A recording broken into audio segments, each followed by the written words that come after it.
Hello guys, আজকে আমি আপনাদেরকে দেখাবো যে কি করে এইভাবে পেপার বোট বানাতে হয়। চলুন, আপনারা কিন্তু A4 সাইজ পেপারও নিতে পারেন কিংবা আপনাদের বুকের পেজও নিতে পারেন। আমি কিন্তু আমার বুকের পেজ নিচ্ছি।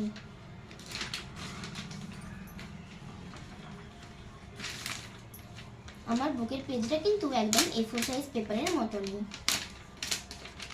আমি তাই আমার A4 সাইজ পেপারের মতনই আমার বুকের পেজ রাখছি। প্রথমে কিন্তু এই সাইড কর্নারগুলো যেগুলো বাজেভাবে হয়ে রয়েছে সেগুলো কিন্তু কেটে নিতে হবে। স্কেলের সাহায্যে এগুলো কিন্তু একদমই কেটে নিতে হবে, ঠিকভাবে শেপে আনতে হবে এটাকে।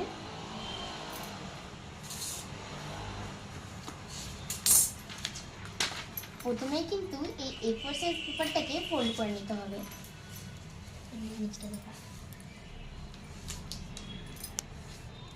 A4 সাইজ পেপারটাকে একদম এরকমভাবে ফোল্ড করে নেওয়ার পর এটা কিন্তু আরেকবার এই ধার দিয়ে ফোল্ড করতে হবে। এটা ফোল্ড করে কিন্তু রাখলে হবে না, এরকমভাবে একটা ঘরের মাথার মতন শেপ দিতে হবে।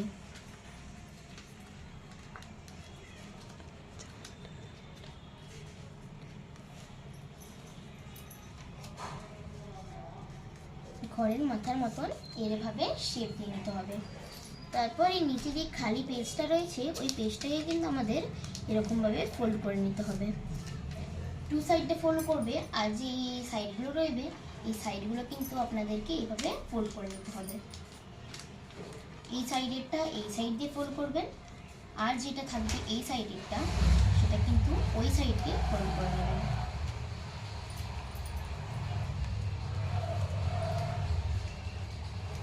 তারপর যেটা এই সাইড দিয়ে ফোল্ড করেছিলেন প্রথমে, সেই ফোল্ডটায় কিন্তু এভাবে টেনে নিতে হবে।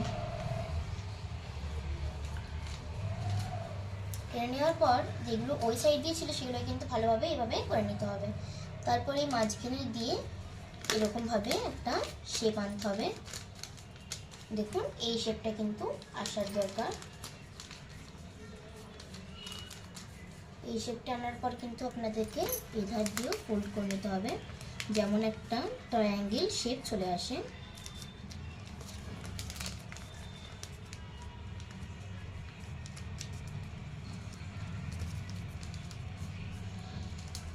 তারপর কিন্তু যেমন প্রথমবারে যেমন করেছিলেন ওরকমভাবেই কিন্তু আরেকবার এইভাবে নিয়ে চলে আসতে হবে। আপনারা কিন্তু ঠিক এরকম একটা শেপ দেখতে পাবেন। তারপর এই দুই সাইডে যেগুলো থাকবে সেগুলো কিন্তু আজকে অল্পভাবে টেনে নিতে হবে।